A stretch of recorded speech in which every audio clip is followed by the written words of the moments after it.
shortly we're going to be meeting some of our finalists that actually presented in the Joe Berry Awards this morning.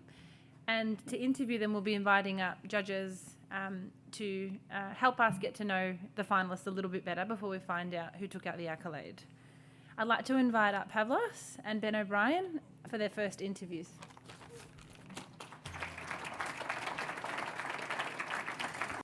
Well done, Pav. Congrats on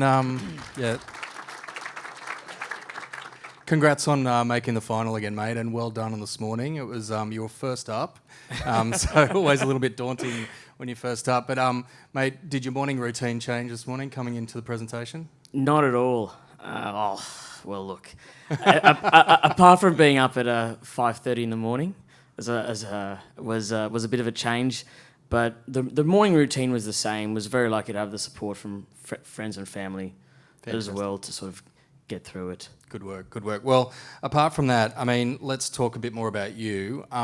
Mate, what are some of the things that keep you out of trouble and off the streets over the weekend outside of obviously being a stellar key account manager at Kellanova? Well, I like long walks on the beach. I didn't say your Tinder profile, mate. So, first and foremost, absolutely love my sport. Regardless what it is, try and play a lot of it, whether it's successful or not. I think that's up for interpretation. I love my Formula One, so been lucky enough to go to 3 Grand Prix thus far in my lifetime. So a big bucket list item of mine is to knock everyone off my list. Jeez, good stuff. And mate, got some leave coming up. Where are you headed? Well-earned break, by the way. Thank you, Ben. Lucky enough to have 6 weeks of annual leave, so off to Croatia, Italy, and then meeting up with my 3 older brothers, and we're doing Greece together. So it should be very good. Very good. And look, I love asking this question, whether we're at work, at a town hall, or whether we're in front of our peers in the industry. What's your favourite Kellanova product? Well, so many to choose from. Yeah, that's true. I would say LCMs, simply because of the sentimental value it has. I know that was one of the products when Mum would buy it from the supermarket. It was on a special occasion, and so that holds a very special place. Good stuff.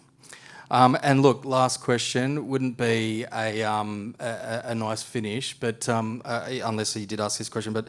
In terms of if you had to invite 3 people for dinner, you could choose any 3 people in the world, who would they be? All right, give me a sec. I would invite Toto Wolff. Firstly, he's a CEO and chairman of Mercedes. Yep. Really like his business acumen, but also how he can balance multiple priorities. I would ask. Jeez, Ben. I would probably ask controversial one, but as we are in Joe Berry and we're all for hearing various opinions, I'd invite Donald Trump. Just for a bit of something different. And thirdly, I would invite an MLB player from early on in the days. Played a fair bit of baseball. It would be David Ortiz. Very good. All right.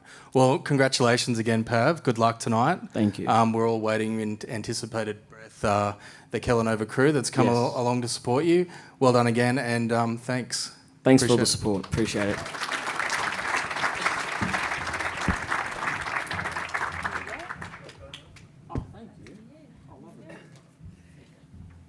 Thanks, guys. We'd like to invite up Olivia to be interviewed by Caroline Waite of Stuart Alexander.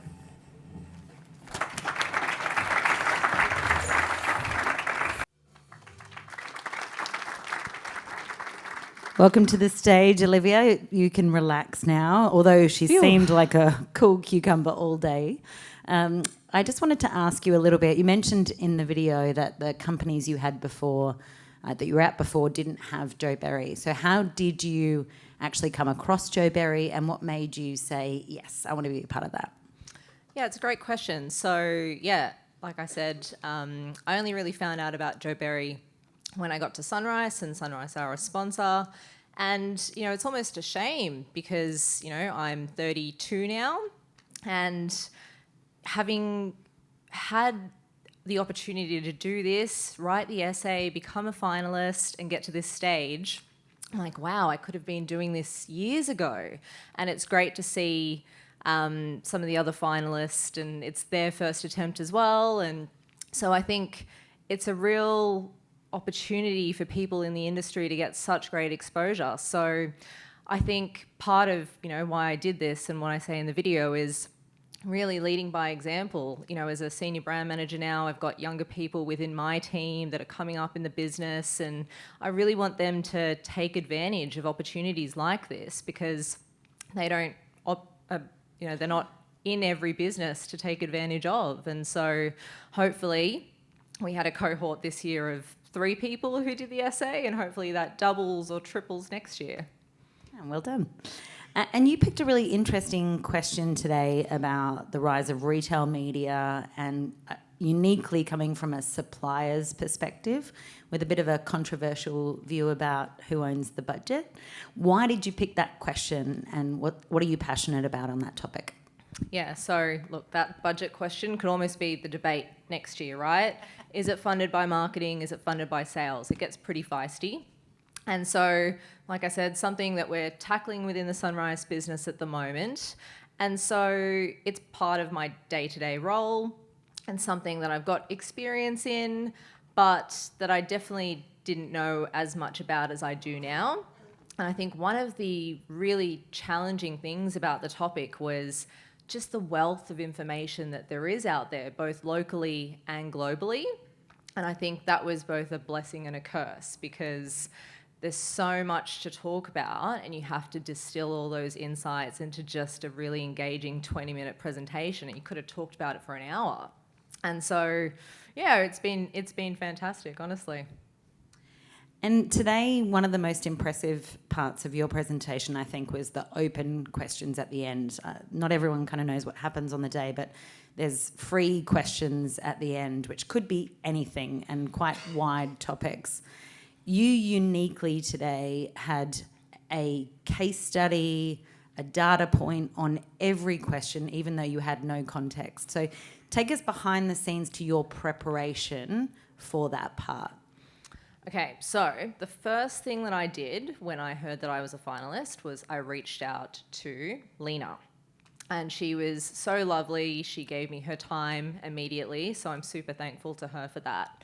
But she gave me a really great piece of advice, which was Bernie. He's going to be reading the paper. He's going to be looking at what's hot in the newspaper at the moment.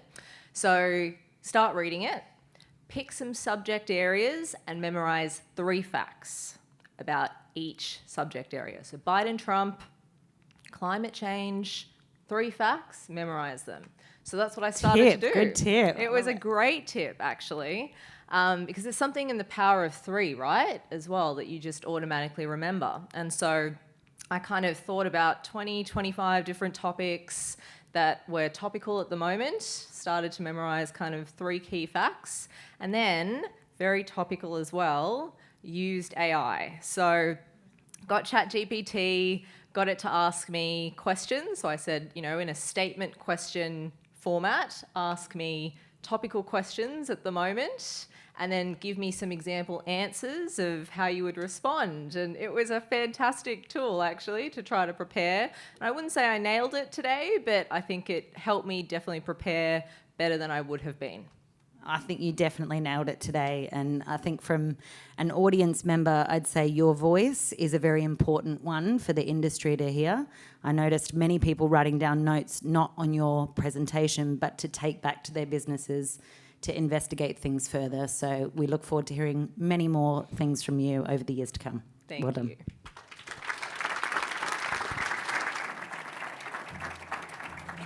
Well done, lovely.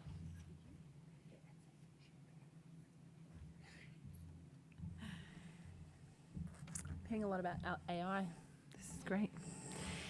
We want to invite up our next finalist, who is Erica, who will be interviewed by Julianne Stanford of Simplot.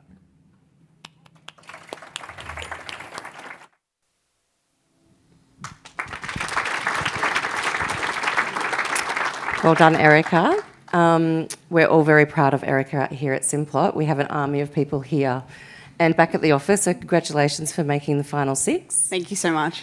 But this actually isn't the first time you've applied to Jo Berry, so can you tell us what made you come back again? Yeah, absolutely. This is actually my second year applying for the Jo Berry Award. The first time I applied was last year. I was actually in a position as a food technologist at Simplot, and I really was interested in the commercial world, but I really didn't know how to crack that code and get into the commercial world. So I reached out to a few peers and was suggested that the Jo Berry Award would be a fantastic opportunity for me to learn and expand my knowledge and really understand a little bit about the commercial and the retail world. So I wrote an essay last year and I learnt so much, and I was successful. I landed a brand manager role at Simplot, and then came to the award ceremony last year, and I was just so inspired by everyone who spoke that I was like, I've got to give this a crack again next year. So here I am, my second time giving this a go, and as I said in my interview, I was fortunate enough again, after submitting my essay in February, an opportunity came up at Simplot to be a customer activation manager, closely aligned to the essay and the presentation I spoke on today, being retail media. Bernie, please make sure there's no questions about senior directors next year, because I might be in trouble. So your topic, similar to Olivia's, was about retail media. Can you tell me about the most interesting topic or part of that topic that you researched as part of the essay? Yeah, so there's lots of aspects that I uncovered in my research, and the crux of my essay was uncovering the 3 effective strategies that retailers need to own in order to win in the media industry. But what I found the most interesting was really unpacking the trust relationship between suppliers and retailers. It was a bit of a controversial topic that I brought to the presentation this morning, but really unpacking what the impact of retail media is to supplier and retailer relationships, but also how trust and a foundation of trust can help build and grow retail media in the future. And throughout the process, what's the most interesting thing you've learned about yourself? The most interesting thing I've learnt about myself is the strength and confidence I have. When I found out I was a finalist, I mean, you announced to the whole company that I was a finalist in a very embarrassing forum. Very professional. And I was completely blown away. I did not expect it. And the last 4 weeks has been a big challenge for me, both personally and professionally, really building that confidence in myself, really trusting myself and believing in myself that I got here and I have a voice and I have value in the retail industry. So that's really what I've learnt about myself. Well done. And given that this is the second time that you've been through, what are some of the opportunities that you could pass on to the alumni around any opportunities for improvements? Any opportunities for improvements? She's looking at me because I'm going off the cuff here. That's a curveball question. Make those questions easier at the end. Man, they throw an absolute... Yes, James? They throw an absolute spanner in the works, and the tough questions after the presentation as well. Yes, James, throwing me a curveball there as well. No, that's all part of the presentation and the Jo Berry Award, and what makes it so unique is preparing for a presentation, but also preparing for leaders to throw questions at you that you're not necessarily prepared for, but you give it a crack and you share your opinion and you're heard in that room for the whole hour. And I have on very good authority that you're on a very early flight home tomorrow to see a very important member of your family. Can you tell me about them? I am. So in the last 4 weeks, after finding out I was a finalist, I thought, what better way than to get an emotional support animal? I adopted a puppy 3 weeks ago. He's 5 months old, and today was the first time he was left alone for the entire day, as my partner also had to work, and I'm here in Sydney. So I'm on a 7 o'clock flight home to make sure I can give him all the cuddles and tell him all about the amazing experience I had today. Well done. And finally, what would you say to the future cohorts for the Jo Berry Awards? Oh, this one's pretty obvious, and it's been said a million times before, but give it a go. You've got nothing to lose. If anything, you're learning something new. You're reaching out to new people. You're learning new experiences, and you're learning something about yourself. Well done. Thank you. Thank you.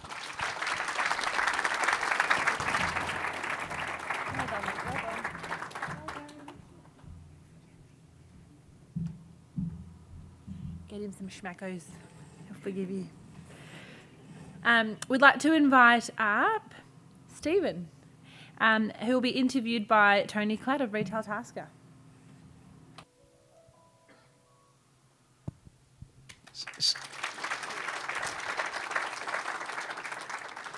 Well done, Stephen. Today you were excellent. I think I mentioned to you earlier, very cool, very calm, very collected. So you did cool. That's very new. That's very. I'll take it though.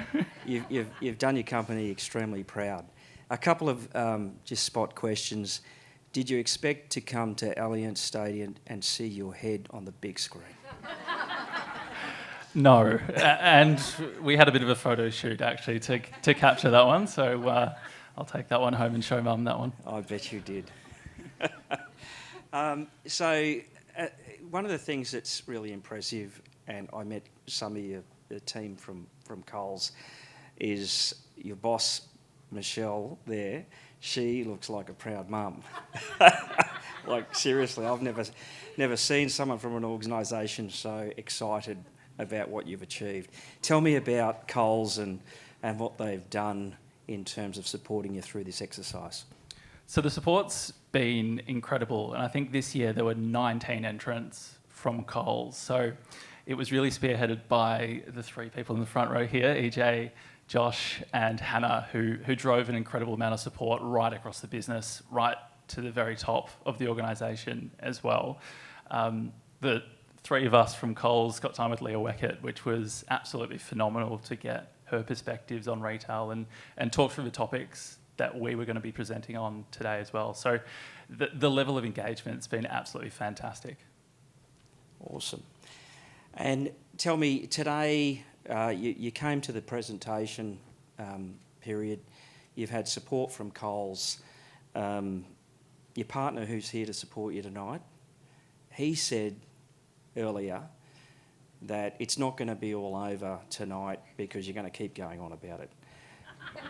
Especially that photo. So tell me about the home, the support you get from the people you love and those close to you at home. So I think I've probably driven Charlie mad across the last 8 months. I think it's been since this process started. Across summer, it was procrastination. I'll do it next weekend. I'll do it this weekend. I'll do it this weekend.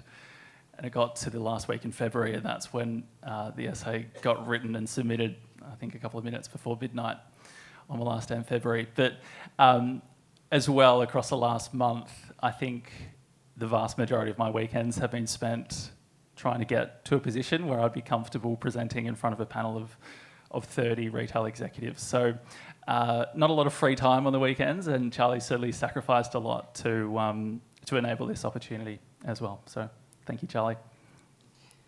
Good one. Good one, Charlie. Yeah, just go. I love hearing about people in retail that have walked the shop floor, which is yourself. So tell us a little bit about your history within Coles. Yep, so I'm almost at 10 years at Coles. I say internally that I've grown up at Coles. I started as a teenager on the shop floor, which was an incredible opportunity to really understand how the business works at the coalface. I spent 3.5 years in store, which included a stint as a duty manager as well in stores. So again, a great opportunity to learn at the front line. And then 2018 joined the Store Support Centre, and since then have worked in finance and worked across financial control, and then partnered e-commerce, store development, and then commercial business unit functions at the moment. So a lot of variety. It's been a great journey, and I'm absolutely loving it. So it's great. Awesome. Now, look, someone today said something, and I'm not going to say who said it, but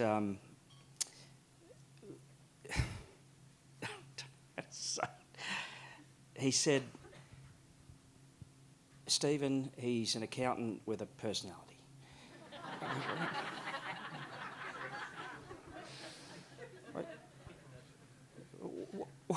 What do you say about that? Who was it? I think I should get to know this person. Look, and look, it comes from a place, you're an accountant. It's really important in finance, particularly in bakery, I can imagine. I mean, there was this battle between hot cross buns this year between you guys and Woolworths. There was, and it was on social media as well, which was the topic too. Well, I'll get to that. Just hang on a minute. So, I don't know, there were 25, 30 SKUs in the hot cross bun range, and I don't know what the shrinkage would have been on that, but all of a sudden, you're into social media, and you start the day, there's a guy in a car scoffing on a pink hot cross bun with freckles and things like that. Like, what's that all about? What drove you to write about social media when you're a finance man? Well, I think it's really interesting. So, I mean, how does a middle-aged man eating hot cross buns in his car go viral? And that's where I started my topic. And I was amazed that 1 million people had watched a man on TikTok eating hot cross buns in his car. It's a good video as well, and his handle's Nectorious Puppy, if you want to watch the video. But that's what started the topic, and it really grew into larger impacts, I suppose, around social media in terms of the risks that it's posing the industry as well. So there was, I suppose, both sides of the coin that I ended up getting to in the end on social media. So look, I learn a lot when I come to these things, and when you've been around a while, it's important to learn a lot. And look, you did a really, really, really good job today, sharing, what you've learnt in social media when you're a finance man. So well done on breaking a change. Just finally, where to from here?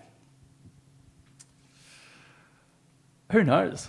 I think that's really exciting as well, not knowing what necessarily is next. I think the next opportunity, hopefully it's as interesting as the opportunities that I've had in the past at Coles, and I suppose the next opportunity hopefully is one that stretches me and one that I find really interesting and engaging. Well done again. Today you did a great job. Your family and your support network over there from Coles must be just immensely proud, and I look forward to seeing where you go next in Coles. Well done. Great, thanks, Tony. Cheers.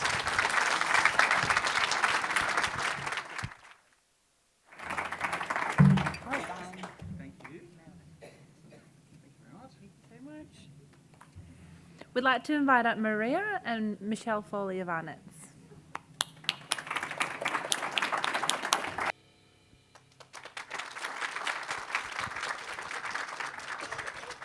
Hey Maria, congratulations. And to have 2 Coles members in the finals is fantastic. So a huge testament to the Coles team as well. It looks like there's a lot of advocates, or 3, sorry, of course, a lot of advocates in the audience for you. What you presented on today was AI in the future workforce and automation, which was super interesting. But what's more interesting to me was what you do at Coles. There's many people here who are probably account managers and salespeople and brand managers, but you're an operations transformation manager, and I don't think there's many roles like that. So could you tell us a bit more about what you do at Coles and how that related to the topic that you chose? Yeah, no worries. So Operations Transformation Manager, that's quite a broad role title, and it can mean many things to different people, and on any given day it means something different to me as well.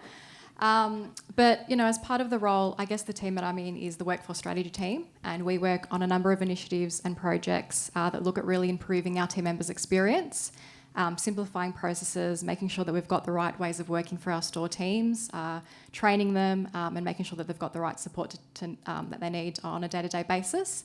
So as part of that, my role in the team is looking after project management, so making sure that for any of the initiatives that we do have, there's a clear framework and program of work, making sure that we're engaging the right people, we're looking at the right outcomes, and making sure that everyone knows what they need to be doing. So from a governance perspective, being able to track that performance as well.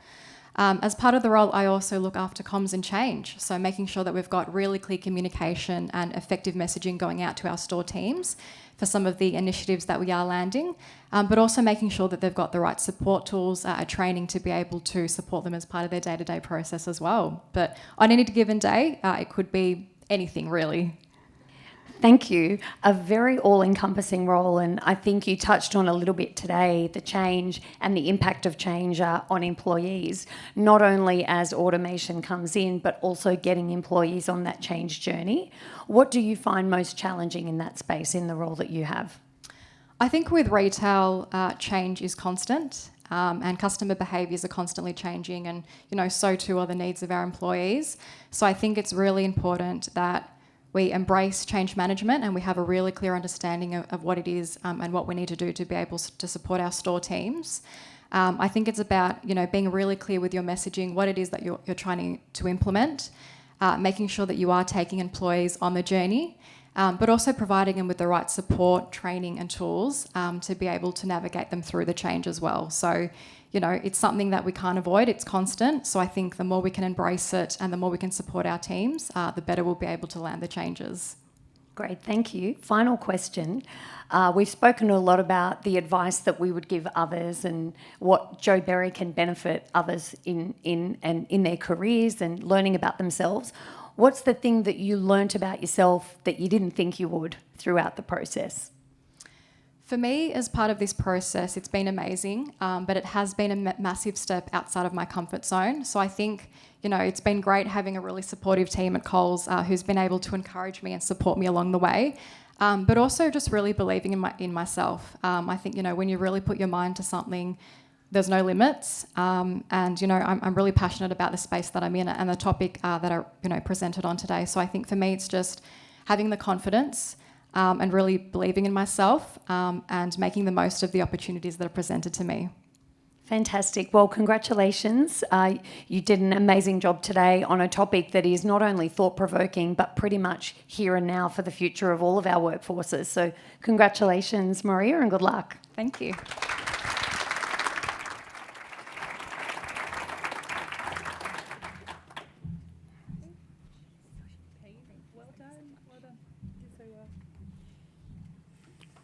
Last but not least, we would like to invite Gabby to be interviewed by Nick Dawes from Ferrero.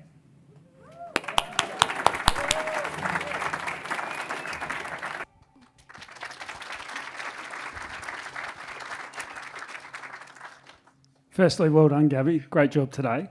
Tell us a little bit about why you decided to write about this topic. Yeah, so this topic for me, it's definitely been something that I've pulled from my own experiences. It's something that, I really connected with, something that I've done through past jobs, and I wanted to dig more deep into knowing more about it and knowing definitely that it does play a factor when we talk about customer loyalty. There's just so much that relies on customer experience. So being able to provide exceptional customer experience, it's just very fascinating. Yeah. And I'm really interested in when you decided to actually go in the Jo Berry Award, the time it took between you deciding and then you actually telling us at work that you had entered. You kept that quiet from us for a long time. Tell us why.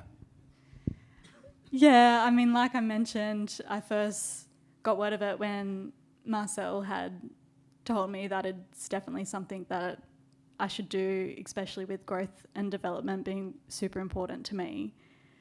I think when we talk about imposter syndrome, it's definitely something that exists. So that was definitely playing on my mind.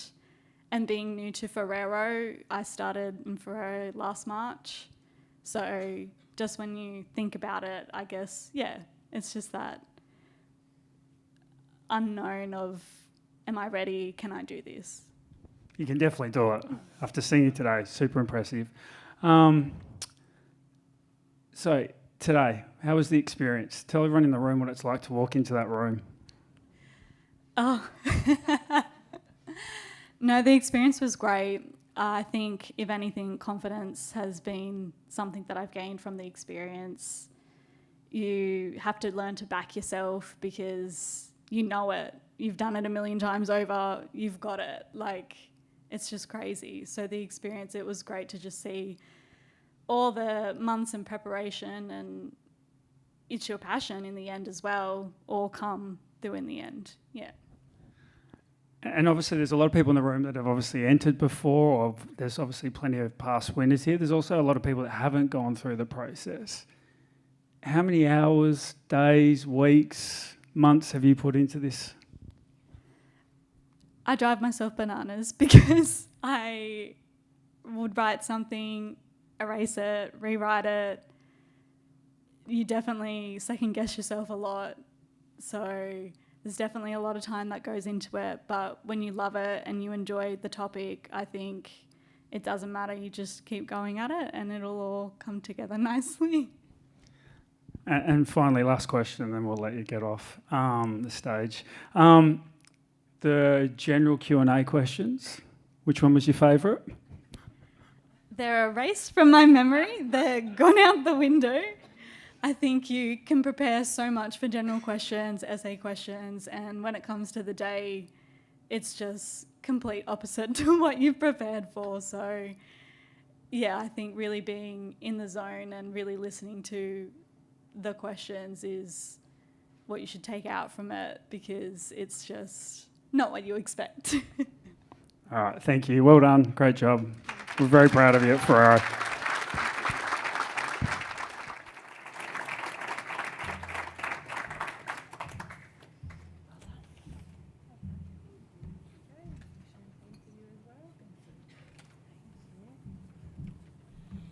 Aren't they incredible? Let's give them all a round of applause again. Thank you so much to the finalists and judges. We're finally at that exciting part of the night where I get to hand over to Bernie and my formalities end. So thank you for tolerating me tonight. It was a last minute stand-in. At 4 o'clock I was advised I'd be emceeing, so thank you for working with me. Before we do commence the handover to Bernie, I did want to do a few thank yous. I mean, I was going to say it takes a village, but that's my mum brain. It takes a lot of people to put on an event like this. There's a lot of work that happens in the lead up. Activate Group Australia, their continued commitment to ensure the longevity of these awards and the ongoing sustainability of them. Thank you so much for that ongoing support. We want to thank our patron, Bernie Brooks, who I'll hand over to shortly. I want to thank the team involved in actually setting up this event tonight. Bianca Velez, Danielle, and Lee Herbert and the tech teams, Tyler and Tyler number 2, stand-in Tyler, thank you so much. It's incredible how seamless a lot of this stuff happens. We're sitting in a judging room, cameras are moving around, interviews happen, and then literally within like an hour, we have content. And I'm sure that's how content creation works, but blows my mind. I'm still a millennial, but like that blows my mind, the speed in which they turn this stuff around. So it is very much appreciated. A very special thank you to Keith. You're absolutely, I know you joke sometimes, you're like, well, when, the next generation's running it. No, you're not going anywhere. I think there's a lot of people in this room and a lot of people who've been involved in this award who acknowledge that getting this far would have been a challenge without you. And also the sponsors, so the judges, those taking the time to sit in that room. And I know it's an exciting day, and I know we all put in our calendars a year in advance, because you just learn so much from this incredible talent coming up through the ranks. But thank you so much for taking that time. Thank you to Coca-Cola for hosting us. Thank you to all the sponsors for the incredible gift bag contributions as well, and Crossmark for packing them. Slight confession, while the alumni did coordinate, they did just turn up at the Crossmark offices, and when we turned up to support, they were already packed. So thank you, Luke and the team, the amazing team, Val and the guys, for supporting us in getting those done. And also, I mean, yes, I'm a Martian, but I don't know how many of those Ferreros I've eaten sitting over there. I've been attacking that that beautiful pyramid, and I'm taking many of those boxes home with me. So thank you again to Ferrero as well. Now, everyone, round of applause. Thank you very much. Now, before I hand over to Bernie, now I was looking up a bio for Bernie. Now, I reckon we could stand here for hours and talk about the incredible achievements and accomplishments that this incredible man has unlocked. But I did want to just share some highlights with you, and then I'll hand over to Bernie to take us home for the rest of the night. 28 years in Woolworths, 9 years as Myer CEO, 3 years leading the largest retailer in Africa, 3 more years in India, 3 more in China, owner of the Daily Edited, ladies, we all know the Daily Edited, TDE, and Colette by Colette Heyman, owner of Birch & Waite, chair of the CEO Institute, publican, can vouch. We talked about Activate, that we were having the event last night at Bernie's Pub. Great food. I'll be leaving a review. It was amazing. Chair of 5 listed and unlisted companies, and Order of Australia recipient for his service to retail. Absolute icon of Australian retail, and United Nations Award service for his contributions to the community as well. He's an incredible man. We are so fortunate to have him. And yeah, someone we absolutely look up to. Please help me give a warm welcome to Bernie Brooks to take us home.